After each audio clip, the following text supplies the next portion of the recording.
Ahmed Béchir Diop est un homme de terrain. Aujourd'hui, comme il le fait au moins une fois par mois, le DG de la Sodefitex va visiter l'une des exploitations de coton qui lui fournit sa matière première. Direction Kédougou, au sud du pays.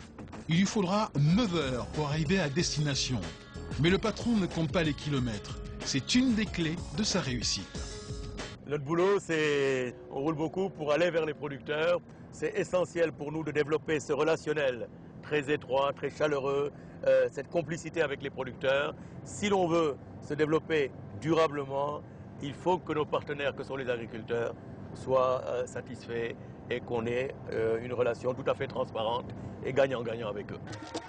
À son arrivée dans les champs, il est accueilli en musique. C'est le jour de la récolte. Sur cette parcelle, des dizaines d'ouvriers ramassent les graines de coton, un travail long et fastidieux qui s'effectue ici à la main. Il faut se motiver avec de la musique pour pouvoir le faire, continuer de le faire. Parce que c'est très pénible, vous avez vu le soleil qui fait, vous avez vu, toute la journée on est là. Le patron connaît bien les producteurs, car la Sodefitex a une approche originale. Elle ne se contente pas d'acheter du coton, elle propose des contrats de récolte. Elle leur octroie des prêts, fournit des graines ou des conseils, et en échange, les producteurs s'engagent à lui vendre la totalité de leur récolte. Voilà pourquoi le DG est si attentif. La terre ici est riche, il pleut suffisamment, les gens sont courageux et compétents, il faut continuer de s'adonner à l'agriculture. Le coton sénégalais représentait 35 000 tonnes en 2013 sur les 25 millions produits dans le monde. C'est une toute petite production. Alors, pour se démarquer, la Sodefitex mise sur la qualité.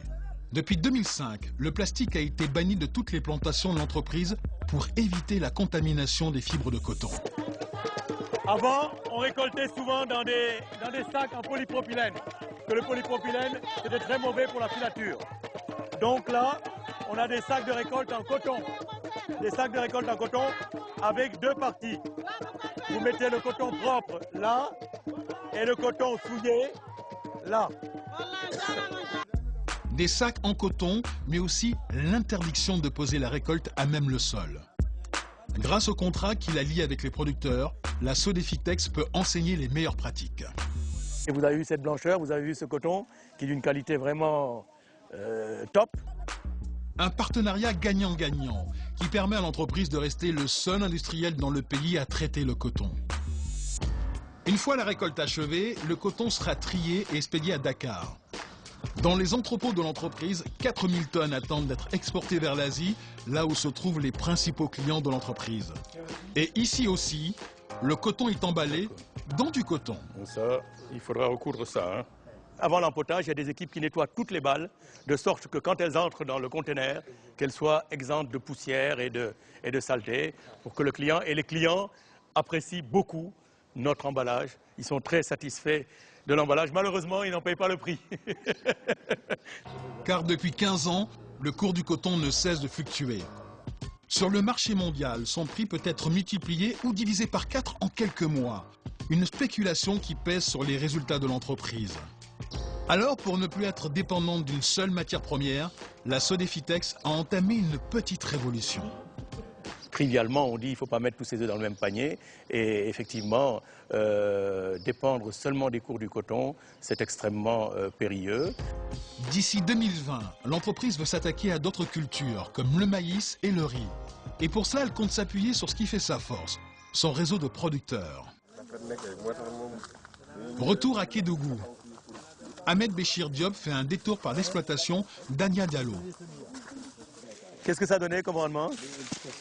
3 tonnes 88. 3 tonnes 88. Bravo. Bravo, Président. Pour ces nouveaux produits, la Sodefitex compte appliquer les mêmes recettes que pour le coton. On a des contrats sur le coton avec les agriculteurs. De la même manière, nous faisons la même chose avec le maïs. Nous faisons la même chose, nous commençons à faire la même chose avec le riz. Et nous allons continuer de faire comme ça. Donc, exploitation agricole familiale, polyculture élevage, agro-industrie, polyculture. Mais pour cela, il faut convaincre les producteurs de signer des contrats. C'est ce qu'Ahmed Béchir Diop essaye de faire avec cet exploitant de maïs. Combien vous comptez vendre à la Sodefitex sur les 40 tonnes? 30. 30 tonnes. Si le prix est bon. Mais le prix est bon. De toute façon, les contrats sont signés, non? Il n'est pas contractuel? Le contrat n'est pas fait signer d'abord. Ah bon? Et ce n'est pas gagné, car contrairement au coton, l'entreprise n'est pas la seule à s'intéresser aux céréales. Il n'y a que la Sodefitex qui peut acheter du coton.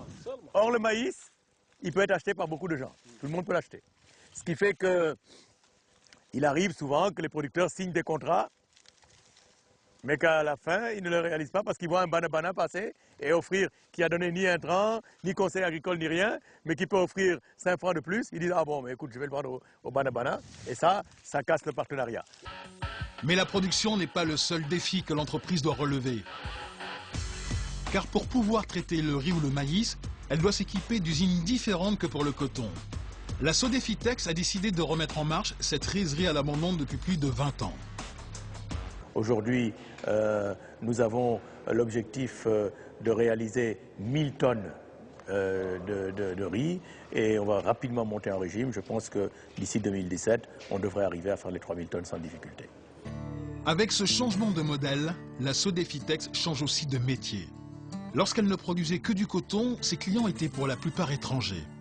Aujourd'hui, elle se tourne vers son marché intérieur, avec un objectif, d'ici 2017, l'entreprise veut permettre au Sénégal de faire un pas vers l'autosuffisance alimentaire.